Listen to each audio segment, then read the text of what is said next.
ang loob. Walang iba kundi ang kanyang iniidolo, si sparkle artist Caprice Cayetano. Hello, Cindy. Nice to meet you. Hello po, Lola. Hello. Thank you. Tara po tayo. Nung nanalo ka talaga, sumigaw, tumalon, kahit masama pakiramdam. Ay, ko.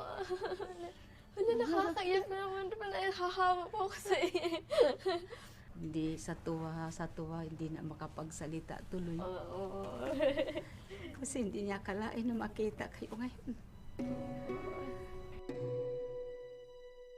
Hindi namin akalain makatagpo kami, makakaano kami ng artista. Oh. Kasi nandun kami nakatira sa malayo. Ako. Masaya po ako na nakita ko po kayong dalawa ngayon ni Cindy. Ako rin.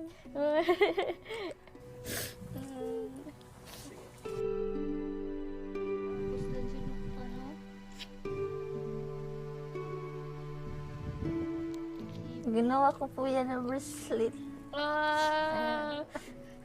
Grabe, thank you.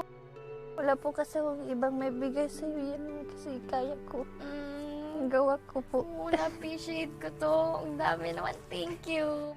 Mahilig nga ako sa ganyan. Meron nga akong suot to. Mga beaded na ano. Thank you.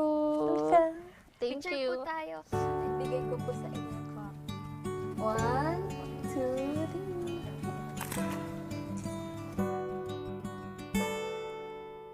Ito po, para may remembrance po. Ito po yung picture namin. Thank you po. Thank you din. Ayun, Cindy, meron lang akong maliit na gift for you. Pati yung bag sa'yo na din. Thank you May po, mga Caprice. stickers, tsaka lip gloss, you, pang TikTok, tsaka pantulog. Wow. Thank you po. Siyempre, hindi na